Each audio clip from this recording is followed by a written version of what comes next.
நீலப்பாசிச்சாயத்தால் தொடர்பான விஷயம். அது வீடுகளில் பயன்படுத்தப்படுற அமிலமாக நாங்கள் பல புளிக்க அமைச்சு கொள்ளுங்கோ. அம்மானி சிவப்பு அது தொடர்பாக உங்களுக்கு தர இருக்கின்றேன்.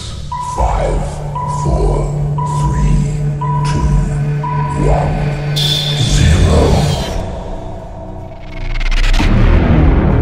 வணக்கம் மாணவர்களே, துளிர் யூடியூப் சேனலினூடாக உங்களை மீண்டும் சந்திப்பதில் பெரும் மகிழ்ச்சி. இன்றைக்கு நாங்கள் பார்க்க இருக்கிற விஷயம் நீலப்பாசிச்சாயத்தால் தொடர்பான விஷயம்.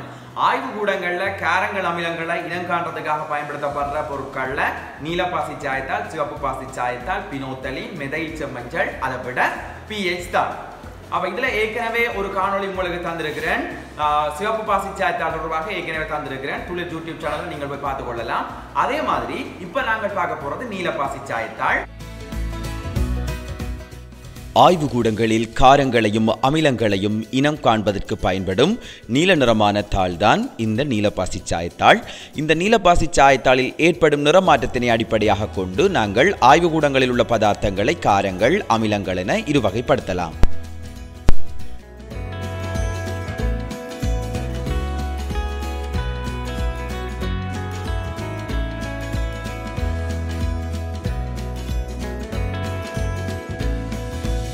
இந்த ஆய்வு கூடங்கள்ல அமிலங்கள் இருக்குது. அமிலங்களுக்கு பொதுவாகவே அரிக்கும் தன்மை இருக்குது. அதே மாதிரி புளிப்புச்சுவை உடையது.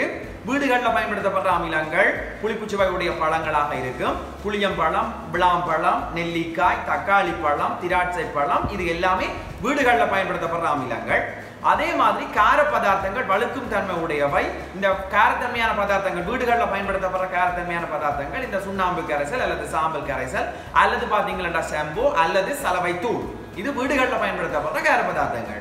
அதே மாதிரி ஆய்வு கூடங்களில் பயன்படுத்தப்படுற கார பதார்த்தங்கள் sodium hydroxide, potassium hydroxide, calcium hydroxide, இது இவ்வளவும் ஆய்வு கூடங்களில் பயன்படுத்தப்படுற கார பதார்த்தங்கள்.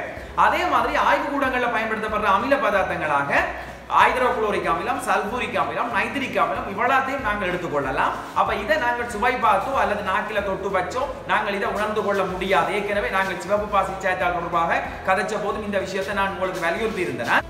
இப்ப இந்த நீலப்பாசிச்சாயத்தால அமிலங்களோடையும் காரங்களோடையும் சேர்க்க போறோம். இங்க நாங்கள் ஆய்வு கூடங்கள்ல பயன்படுத்தப்படுற காரமாக சோடியம் ஹைட்ரோக்சைடை தெரிவு செய்திருக்கிறோம். அதே போல வீடுகளில் பயன்படுத்தப்படுற கார பதார்த்தங்களாக சாம்பல் கரைசலை நாங்கள் தெரிவு செய்திருக்கிறோம்.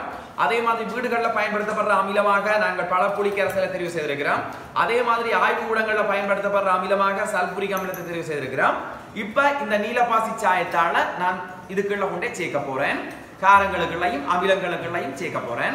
அதை தொடர்ச்சியா பார்த்து கொண்டிருங்கோ.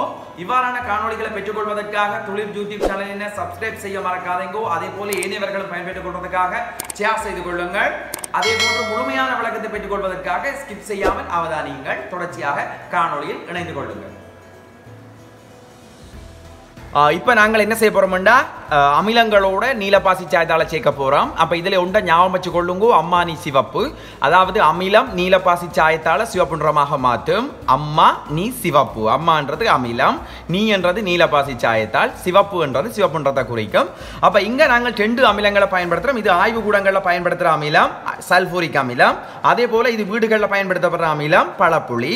அப்ப நான் இதுல முதலாவதாக இந்த அமிலத்தோட ஆய்வு கூடங்கள்ல பயன்படுத்தப்படுற அமிலத்தோட செய்து கொள்றேன். இந்த சந்தர்ப்பத்தில் பாருங்க, நீல நிறத்தாள் சிவப்பு நிறமாக மாற்றம் அடைஞ்சிருக்குது.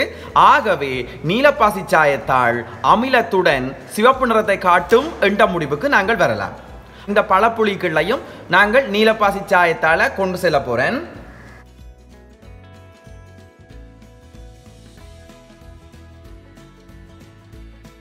இப்ப இந்த நீலப்பாசிச்சாயத்தால நான் பழப்புளிகளை கொண்டு போறேன். இதுக்கும் வீடுகளில் பயன்படுத்தப்படுற அமிலங்கள். இந்த சந்தர்ப்பத்தில் அது சிவப்பு நிறமாக மாறி இருக்கிறத நாங்கள் அவதானிக்கிறோம். ஏற்கனவே நீல நிறமாக இருந்தது சிவப்பு நிறம். ஆகவே நீலப்பாசிச்சாயத்தால் அமிலங்களுடன் சிவப்பு நிறத்தை காட்டும் என்ற முடிவுக்கு நாங்கள் வரலாம். அதே போல இப்ப நாங்கள் இந்த அமிலங்களுக்கு பதிலாக கார பதார்த்தங்களை கொண்டு வச்சிருக்கிறோம். இது ஆய்வு கூடங்களில் பயன்படுத்தப்படுற சோடியம் ஹைட்ரோக்சைடு, இது வீடுகளில் பயன்படுத்தப்படுகின்ற காரம் சுண்ணாம்பு கரைசல் பயன்படுத்தலாம். நான் இங்க பயன்படுத்தி இருக்கிறது சாம்பல் கரைசல். ஆகவே இப்ப இதோடையும் நீலப்பாசிச்சாயத்தால நான் சேர்க்க போறேன். நீலப்பாசிச்சாயத்தால் நீல நிறம், நிறமாற்றத்தை காட்டாட்டி அது நீலமாகவே இருந்து கொள்ளும். அப்ப இப்ப நான் சோடியம் ஹைட்ரோக்சைடுக்கு புகுத்திட்டேன். இப்ப பார்க்கிறேன் நிறமாற்றத்தை காட்டல. ஆகவே காரங்களுடன் நீலப்பாசிச்சாயத்தால் நிறமாற்றத்தை காட்டாது. ஆகவே நீல நிறமாகவே இருக்கும். அதே போன்று வீடுகளில் பயன்படுத்தப்படுற கார பதார்த்தமாகிய சாம்பல் கரைசலினுள் நீலப்பாசி சாயத்தாளை கொண்டு போறேன். இப்ப கூட இதுல நிறமாற்றம் ஏற்படவில்லை. இந்த 2 தாளுமே நிறமாற்றத்தை காட்டவில்லை. ஆகவே இதிலிருந்து நாங்கள் முடிவு செய்யலாம், நீலப்பாசி சாயத்தாள் கார பதார்த்தங்களுடன் நிறமாற்றத்தை காட்டாது. நன்றி மாணவர்களே, இக்காணொளி உங்களுக்கு பயனுள்ளதாக அமைந்திருக்கும் என நான் நம்புகின்றேன். அடுத்த காணொளி pH தாள் தொடர்பாக உங்களுக்கு தர இருக்கின்றேன். pH தாள் கொஞ்சம் வித்தியாசமான விஷயம், சுவாரஸ்யமான விஷயம். அந்த காணொளியூடாக சந்திக்கும் வரை விடைபெற்றுக் கொள்ளும் நான் என்றும் உங்கள் ஆசிரியர் எஸ். ரவிச்சந்திரன். நன்றி, வணக்கம்.